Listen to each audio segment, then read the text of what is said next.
साथियों नमस्कार। एक बार फिर से आपका अपने चैनल पर स्वागत है। साथियों, अपने जो पुराने पेपर की जो सीरीज चला रखी थी उसी के अंतर्गत आज हम जो सेकंड ग्रेड 2018 का जो एग्ज़ाम हुआ था उसमें ग्रुप ए के जो जीके का पेपर था ग्रुप ए का, उसका आज अपने ये दूसरा पार्ट है वो करने जा रहे हैं। इसका पहला पार्ट अपने कर चुके हैं जिसमें 42 तक क्वेश्चन अपने कर लिए थे। तो इसे दूसरे पार्ट के अंतर्गत हम साथियों 43 नंबर क्वेश्चन से आगे शुरू कर रहे हैं। तो जिन साथियों ने पहले का पार्ट नहीं देखा है तो वो चैनल की प्लेलिस्ट में जा कर के देख सकते हैं। तो आइए शुरुआत करते हैं आज के वीडियो की और देखते हैं ग्रुप ए का जो पेपर था 2018 सेकंड ग्रेड का, उसका यह क्वेश्चन। तो देखिए साथियों, भारत के राष्ट्रपति निर्वाचन के लिए नाम निर्देशन पत्र प्रस्तुत करने के संबंध में कौन सा या फिर कौन से कथन है वो सही है। तो आपको सही कथन यहाँ पर बताना है। तो पहला कथन है, नाम निर्देशन पत्र पर कम से कम 50 निर्वाचकों के हस्ताक्षर और प्रस्तावकों के रूप में और कम से कम 50 निर्वाचकों के हस्ताक्षर समर्थकों के रूप में होंगे। तो ये बात बिल्कुल सही है। इसके बाद में अपने जो नेक्स्ट कथन है वो पढ़ते हैं। किसी अभ्यर्थी को निर्वाचन के लिए तब तक सम्यक रूप से नाम निर्दिष्ट नहीं समझा जाएगा जब तक वह 15,000 रुपये की राशि निक्षिप्त नहीं करता या कराता है। तो ये कथन भी सही है। जहाँ कोई अभ्यर्थी एक से अधिक नाम निर्देशन पत्रों द्वारा नाम निर्दिष्ट है वहाँ उसे मात्र एक निक्षेप है वो करना होता है। तो ये कथन भी सही है। तो यानी ये तीनों कथन सही हैं। तो यहाँ पर आपका आंसर होगा ऑप्शन नंबर 4, फर्स्ट, सेकंड और थर्ड, ये तीनों कथन है वो सही है। चलते हैं नेक्स्ट क्वेश्चन पर। नेक्स्ट क्वेश्चन देखिए साथियों, ई सचिवालय है। तो ये क्वेश्चन पूछा गया था। तो ई सचिवालय क्या है साथियों? तो ये साथियों राज्य सरकार की एक परियोजना है। राजस्थान सरकार की एक परियोजना है क्या ई सचिवालय। चलते हैं अपने नेक्स्ट क्वेश्चन पर, बिना कोई ज़्यादा समय है वो एक्स्ट्रा ज़ाया करते हुए अपने इन क्वेश्चनों का रिवीजन है वो कर रहे हैं। निम्नलिखित में से कौन प्रधानमंत्री के पद पर रहते हुए राज्यसभा में सदन के नेता नहीं रहे हैं। तो चार ऑप्शन आपके सामने हैं। तो कौन है वो जो प्रधानमंत्री के पद पर रहते हुए राज्यसभा में सदन के नेता नहीं रहे थे। तो साथियों इसका आंसर होगा विश्वनाथ प्रताप सिंह। ऑप्शन नंबर 1 है वो इसका आंसर होगा। नेक्स्ट देखिए, लोकसभा में सरकारी दल का मुख्य सचेतक कौन होता है। तो साथियों लोकसभा में सरकारी दल का जो मुख्य सचेतक होता है वो होता है संसदीय कार्य मंत्री। ऑप्शन नंबर 4 आपका यहाँ पर आंसर होगा। चलते हैं नेक्स्ट क्वेश्चन पर। नेक्स्ट क्वेश्चन आपके सामने है। निम्नलिखित में से किस भारतीय लेखक या विचारक ने विश्व सरकार के विचार का विरोध करते हुए वैश्विक स्तर पर 20 से 25 क्षेत्रीय महासंघ बनाने का विचार प्रस्तुत किया था। तो ऑप्शन आपके सामने है श्री अरविंद, जसजीत सिंह, रजनी कोठारी और भरत कर्नाड। तो साथियों इस क्वेश्चन का आंसर होगा रजनी कोठारी। ऑप्शन नंबर 3, इन्होंने यह विचार है वो प्रस्तुत किया था। नेक्स्ट क्वेश्चन देखिए साथियों, मंत्रिपरिषद द्वारा राष्ट्रपति को दी गई सलाह की जांच की जा सकती है। किसके द्वारा जांच की जा सकती है। तो ऑप्शन आपके सामने है सर्वोच्च न्यायालय द्वारा, लोकसभा द्वारा गठित जांच समिति द्वारा और राज्यसभा द्वारा, और यह सलाह जांच के दायरे में नहीं आती। ये चार ऑप्शन आपके सामने है। तो यहाँ पर साथियों जो आपका आंसर होगा ऑप्शन नंबर 4, यह सलाह है वो जांच के दायरे में नहीं आती है। यानी मंत्रिपरिषद द्वारा जो राष्ट्रपति को सलाह दी जाती है वो सलाह है वो जांच के दायरे में नहीं आती है। नेक्स्ट क्वेश्चन देखिए साथियों, यहाँ पर आपको क्वेश्चन को सुमेलित करने से संबंधित पूछा गया है। तो इसको अपने थोड़ा सा छोटा कर लेते हैं ताकि अपने सभी ऑप्शन है वो दिखाई दें। एक तरफ साथियों मुख्यमंत्री का नाम दिया गया है और एक तरफ राज्यपाल का नाम है वो दिया गया है। तो यहाँ पर इसका आपको आंसर बताना है। तो देखिए साथियों इसमें भैरव सिंह शेखावत, इनके समय जो राज्यपाल थे वो थे रघुकुल तिलक। ऑप्शन 1 नंबर है वो 1 नंबर के साथ मैच करेगा। तो नेक्स्ट है बरकतुल्ला खान, इनके समय राज्यपाल थे सरदार जोगिंदर सिंह, ये भी इनके साथ मैच करेगा। मोहनलाल सुखाड़िया, इनके समय राज्यपाल थे डॉक्टर पूर्णानंद, 3 नंबर के साथ मैच कर रहा है। और वसुंधरा राजे, इनके समय राज्यपाल थे मदन लाल खुराना। यानी 1, 2, 3 और 4, तो इसमें 1 नंबर ऑप्शन आपका आंसर होगा। इस प्रकार का क्वेश्चन साथियों हर बार सेकंड ग्रेड में कभी मुख्यमंत्री राज्यपाल से संबंधित और कभी मुख्य सचिव से संबंधित पूछा जाता है। तो आप खास करके जो सेकंड ग्रेड वाले जो अभ्यर्थी वीडियो देख रहे हैं तो वो इस प्रकार के क्वेश्चन को अच्छी तरह से याद करके जाएं। हर प्रकार का फैक्ट है वो इनके लिए महत्वपूर्ण है इस दृष्टि से। नेक्स्ट क्वेश्चन देखिए साथियों, ब्लैक स्किन वाइट मास्क नामक पुस्तक का लेखक कौन है? तो ऑप्शन आपके सामने है नेल्सन मंडेला, फ्रेंच फेनोन, समीर अमीन और मार्टिन लूथर किंग। तो साथियों इस क्वेश्चन का आंसर होगा फ्रेंच फेनोन, ऑप्शन नंबर 2 इनकी यह पुस्तक है black skin white mask. Next question देखिए साथियों, भारत के संविधान में महान्यायवादी के पद का विचार किस देश से लिया गया है? काफ़ी महत्वपूर्ण क्वेश्चन है। तो साथियों यह विचार है वो लिया गया है ब्रिटेन के संविधान से, यह विचार है वो लिया गया है। कौन सा? महान्यायवादी के पद का विचार। चलते हैं नेक्स्ट क्वेश्चन पर, और नेक्स्ट क्वेश्चन आपके सामने है, भारत के संविधान के अनुच्छेद 40 का संबंध है किससे है? तो साथियों ऑप्शन आपके सामने है सहकारी सोसाइटियों का संवर्धन, निःशुल्क विधिक सहायता, पंचायती राज और पर्यावरण संरक्षण। तो साथियों यहाँ पर जो आपका आंसर होगा वो होगा पंचायती राज। संविधान 40 का संबंध है वो पंचायती राज से है। नेक्स्ट क्वेश्चन देखिए साथियों, UNFCCC United nation framework convention of climate change, ये इसका पूरा नाम है, कब लागू हुआ था? तो साथियों यह लागू हुआ था 21 मार्च 1994 को। ऑप्शन नंबर 1 आपका आंसर होगा। नेक्स्ट क्वेश्चन देखिए, संयुक्त राष्ट्र सुरक्षा परिषद के अस्थायी सदस्य के रूप में भारत का कुल कार्यकाल रहा है कब तक? पूछा है सितंबर 2018 तक, यानी ये पहले का एग्जाम है 2018 का, तो ये हो सकता है करंट जीके के सेक्शन का ये क्वेश्चन है। तो 2018 तक था उस वक्त, तो इसमें आपको मैं आंसर बता देता हूँ, हालांकि यह क्वेश्चन है वो वर्तमान परिप्रेक्ष्य में आपके लिए महत्वपूर्ण नहीं है। तो इसका आंसर माना गया था साथियों 14 वर्ष, सितंबर 2018 तक 14 वर्ष है वो भारत संयुक्त राष्ट्र सुरक्षा परिषद के अस्थायी सदस्य के रूप में कार्यकाल भारत का 14 वर्ष रहा था।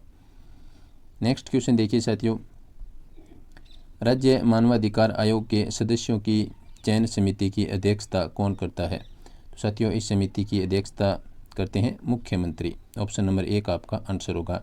जो इस प्रकार की जो समितियां हैं, राज्य मानवाधिकार आयोग और अन्य जो आयोग हैं, उनकी जो समितियां हैं उनकी अध्यक्षता कौन करते हैं, कितने सदस्य होते हैं, उनको आप अच्छी तरह से याद कर लें। इस प्रकार का एक क्वेश्चन है वो कन्फर्म पूछा जाता है।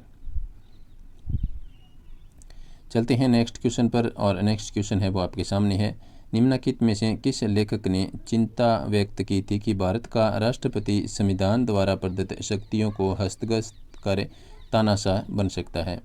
ये किस लेखक ने चिंता व्यक्त की थी? ऑप्शन आपके सामने है पेंडेरल मून, अलेक्जेंड्रोविच और विलियम ओ डगलस और एलन ग्लेडहिल। तो साथियों इस क्वेश्चन का आंसर होगा option number 4 Alan Gledhill. Next question देखिए साथियों, 57 नंबर क्वेश्चन, 1935 के भारत सरकार अधिनियम में पृथक निर्वाचन प्रतिनिधि में किसे स्थान है वो नहीं दिया गया था? तो साथियों ऑप्शन आपके सामने है मुस्लिम, सिख, पारसी और एंग्लो इंडियन। तो साथियों इस क्वेश्चन का आंसर होगा ऑप्शन नंबर 3 पारसी। इसके बाद में नेक्स्ट क्वेश्चन देखिए साथियों, परमाणु अप्रसार संधि को संयुक्त राष्ट्र महासभा द्वारा स्वीकार किया गया, कब स्वीकार किया गया था? तो साथियों ये स्वीकार किया गया था जून 1968 में। ऑप्शन नंबर 2 आपका आंसर होगा। नेक्स्ट क्वेश्चन देखिए साथियों, निम्नलिखित में से कौन सी पुस्तक के लेखक डॉक्टर BR अम्बेडकर है वो नहीं है, ये बताना है। यानी 3 पुस्तक यहाँ पर डॉक्टर BR अम्बेडकर से संबंधित है और एक पुस्तक है वो इनसे संबंधित नहीं है। तो साथियों यहाँ पर जो पुस्तक है वो वी दी पीपुल, ये डॉक्टर BR अम्बेडकर की पुस्तक नहीं है। बाकी तीनों ही पुस्तकें हैं वो BR अम्बेडकर की पुस्तकें हैं, इनको आप याद रखें। चलते हैं नेक्स्ट क्वेश्चन पर, और नेक्स्ट क्वेश्चन है वो आपके सामने है, निम्नलिखित में से कौन सा युग्म है वो सही सुमेलित नहीं है, वो आपको बताना है। यानी 3 युग्म यहाँ पर सुमेलित है और एक नहीं है। तो साथियों यहाँ पर जो सुमेलित नहीं है वो देखते हैं। जयप्रकाश नारायण संपूर्ण क्रांति का विचार इन्होंने दिया था, ये कथन बिल्कुल सही है। इसके बाद में दीनदयाल उपाध्याय, इन्होंने एकात्म मानववाद का विचार दिया था, ये भी सही है। राम मनोहर लोहिया अपवाह सिद्धांत और MN रॉय नव मानववाद, इन्होंने यह दिया था। तो ऑप्शन नंबर 3 आपका यहाँ पर है वो आंसर होगा, ये सुमेलित नहीं है। तो तीसरा ऑप्शन आपका आंसर होगा। नेक्स्ट क्वेश्चन देखिए साथियों, निम्नलिखित में से कौन सरकारिया आयोग के सदस्य रहे हैं?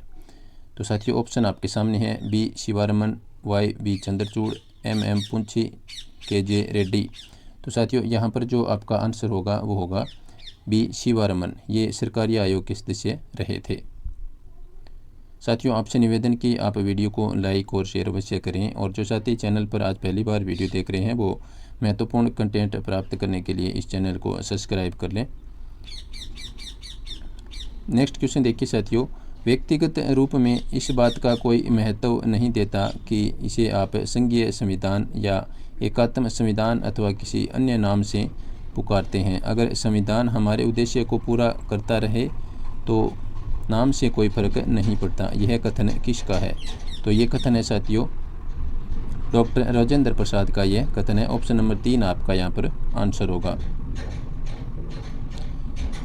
नेक्स्ट क्वेश्चन देखिए साथियों, वर्तमान राज्य सरकार, यानी जो ये पेपर हुआ था उस समय की बात है, यानी ये करंट जीके का क्वेश्चन है। 2013 से 18 की जो सरकार थी उसकी यहाँ पर बात की जा रही है। तो देखिए, वर्तमान राज्य सरकार 2013 से 18 में रहे मुख्य सचिवों का सही समूह कौन सा है? तो हालांकि ये क्वेश्चन इस बार थोड़ा इसमें महत्वपूर्ण नहीं है, लेकिन फिर भी हो सकता है। मुख्य सचिवों का क्रम है वो लगातार पूछा जाता रहा है पुराने पेपरों में। तो साथियों, यहाँ पर जो 3 नंबर ऑप्शन है वो आपका आंसर होगा। राजीव महर्षि, CS राजन और अशोक जैन, ये 3 है वो मुख्य सचिव रहे थे क्रमानुसार 2013 से लेकर के 2018 में, जब बीजेपी की गवर्नमेंट थी उस समय। चलते हैं साथियों नेक्स्ट क्वेश्चन पर। नेक्स्ट क्वेश्चन आपके सामने है, 123 समझौता एवं हाइड एक्ट किस से संबंधित है? तो साथियों ऑप्शन आपके सामने है। तो साथियों यह जो समझौता एक्ट है ये है साथियों भारत अमेरिका एशियनिक परमाणु समझौते से संबंधित है। ये 123 हाइड एक्ट है जो। नेक्स्ट क्वेश्चन आपके सामने है, 65 नंबर क्वेश्चन पर अपने पहुंच चुके हैं। ग्राम सभा के सदस्य होते हैं ग्राम के सभी निवासी, मतदाता सूची में दर्ज ग्राम के सभी निवासी, और राज्य सरकार द्वारा प्रदत्त सूची अनुसार, और सरपंच द्वारा मनोनीत सदस्य। तो कौन सदस्य है वो ग्राम सभा के सदस्य होते हैं साथियों? तो ये होते हैं साथियों मतदाता सूची में दर्ज ग्राम के सभी निवासी। ऑप्शन नंबर 2 आपका यहाँ पर आंसर होगा। नेक्स्ट क्वेश्चन देखिए साथियों, अप्रैल 2018 को ग्राम स्वराज अभियान के तहत राजस्थान के कितने गाँव में मिशन इंद्रधनुष है वो टीकाकरण अभियान है वो संचालित किया गया था? कब? अप्रैल 2018 की ये बात की जा रही है। तो यानी करंट जीके का ये क्वेश्चन है, उस वक्त ये पूछा गया था। तो आंसर मैं आपको यहाँ पर बता दूं कि कौन सा माना गया था। तो साथियों 599 गाँव में यह अभियान है वो संचालित किया गया था। तो इस प्रकार का जो करंट जीके से संबंधित क्वेश्चन है, जो वर्तमान आंकड़े हैं उनको आप याद करें। नेक्स्ट देखिए साथियों, अपूर्वी चंदेला और ओम प्रकाश मिठारवाल का संबंध है, किस खेल से संबंधित है? ऐसे क्वेश्चन पूछे जाते हैं। तो साथियों ये दोनों निशानेबाजी से संबंधित है। नेक्स्ट क्वेश्चन देखिए साथियों, वैज्ञानिकों को किस जिले से 4.7 करोड़ वर्ष पुराने जीवाश्म हाल ही में प्राप्त हुए हैं? यानी ये 2018 में ये पेपर हुआ था, वैकेंसी का पेपर है। तो इसमें करंट जीके सेक्शन से संबंधित ये क्वेश्चन है। तो इसका आंसर हो जाएगा साथियों उस समय जैसलमेर से ये जीवाश्म प्राप्त हुए थे। नेक्स्ट क्वेश्चन देखिए, प्रदेश का पहला 3 दिवसीय आर्किड फेस्टिवल कहाँ संपन्न हुआ? तो ये भी करंट जीके से संबंधित है, और प्रदेश का पहला पूछे तो वर्तमान समय में भी ये क्वेश्चन लागू होता है। तो साथियों इस क्वेश्चन का आंसर होगा उदयपुर में पहला प्रदेश का आर्किड फेस्टिवल है वो संपन्न हुआ था। चलते हैं नेक्स्ट क्वेश्चन पर, मुकुंदरा हिल्स टाइगर रिजर्व राज्य के किन 4 जिलों में फैला होगा? तो साथियों जो मुकुंदरा हिल्स टाइगर रिजर्व है वो राजस्थान के कोटा, बूंदी, चित्तौड़गढ़ और झालावाड़, यानी ऑप्शन नंबर 2 है वो इसका आंसर होगा। Mukundra hills tiger reserve Kota, Bundi, Chittorgarh और झालावाड़ में फैला हुआ है। नेक्स्ट देखिए, प्रदेश का पहला डिफेंस कैरियर इंस्टीट्यूट कहाँ खोला जाएगा? तो साथियों यह खोला जाएगा सीकर में। ऑप्शन नंबर 1 आपका आंसर होगा। ये सीकर में खोला जा चुका है वर्तमान में, क्योंकि यह 2018 की वैकेंसी का अपने पेपर है वो कर रहे हैं। Second grade 2018 group A GK का पेपर अपने कर रहे हैं। नेक्स्ट देखिए, मुख्यमंत्री वसुंधरा राजे ने भामाशाह टेक्नो हब का उद्घाटन 17 सितंबर 2018 को कहाँ किया था? यानी उस समय ये मुख्यमंत्री थी। वर्तमान में राजस्थान के मुख्यमंत्री अशोक गहलोत हैं। तो उस समय इन्होंने उद्घाटन किया था, मुख्यमंत्री वसुंधरा राजे थी उस समय। तो भामाशाह टेक्नो हब का उद्घाटन इन्होंने कहाँ पर किया था? तो ये किया था साथियों जयपुर में। ऑप्शन नंबर 4 आपका आंसर होगा। नेक्स्ट क्वेश्चन देखिए साथियों, हाल ही में राजस्थान के किन जिलों में पोटास के अकूत भंडार है वो मिले हैं? तो साथियों ये क्वेश्चन भी 2018 की वैकेंसी में करंट जीके सेक्शन का ये क्वेश्चन है। तो ये हाल ही में उस समय शब्द लगाया गया था। वर्तमान समय में ये क्वेश्चन करंट जीके की दृष्टि से महत्वपूर्ण नहीं है।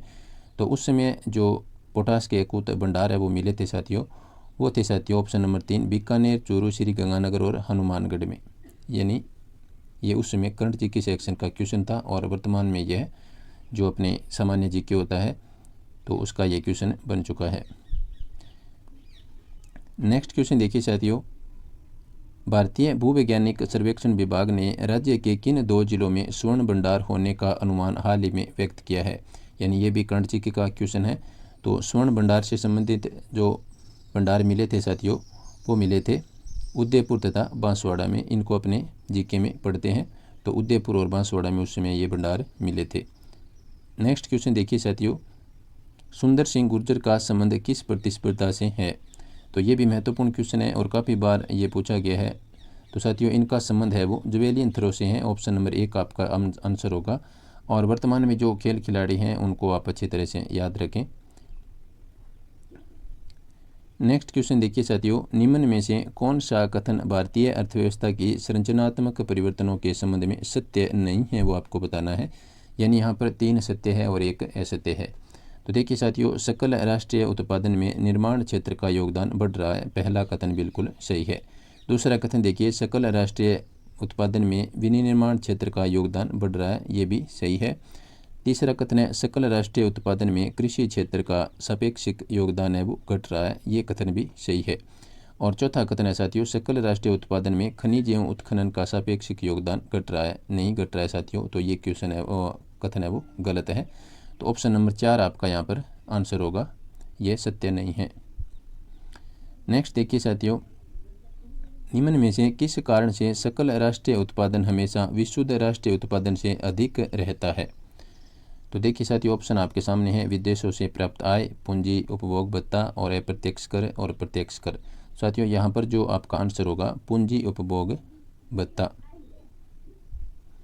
नेक्स्ट क्वेश्चन देखिए साथियों, 78 नंबर क्वेश्चन, किस पंचवर्षीय योजना के दौरान राष्ट्रीय आय की वृद्धि दर न्यूनतम रही थी या न्यूनतम रही है।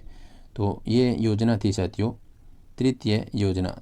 यानी तृतीय पंचवर्षीय योजना में जो राष्ट्रीय आय की वृद्धि दर है वो न्यूनतम रही थी। 79 नंबर क्वेश्चन पर अपने पहुंच चुके हैं। निम्न में से किस वर्ष में कृषि क्षेत्र की वृद्धि दर है वो ऋणात्मक रही थी। तो ऋणात्मक किस वर्ष रही थी। तो ये रही थी साथियों 2014-15 में। 2014-15 में कृषि क्षेत्र की वृद्धि दर है वो ऋणात्मक रही थी। नेक्स्ट क्वेश्चन देखिए, तेंदुलकर विधि के अनुसार 2004-5 से लेकर के 2011-12 के बीच भारत के निम्न राज्यों में से किस राज्य में निर्धनता अनुपात में सर्वाधिक कमी दर्ज कराई गई है। ऑप्शन आपके सामने हैं, राजस्थान, बिहार, उड़ीसा और झारखंड। साथियों इस क्वेश्चन का आंसर होगा उड़ीसा। ऑप्शन नंबर 3 इसका सही आंसर होगा। तो साथियों इस प्रकार से ये जो सेकंड ग्रेड 2018 ग्रुप ए का जो जीके का पेपर था उसके 80 क्वेश्चन अपने कंप्लीट कर चुके हैं। और बहुत जल्द है हम जो ग्रुप बी का जो पेपर था सेकंड ग्रेड 2018 का उसका वीडियो भी करने वाले हैं। तो वो भी आप देखें और इस वीडियो को आप लाइक शेयर अवश्य करें। वीडियो देखने के लिए सभी साथियों का धन्यवाद। नमस्कार।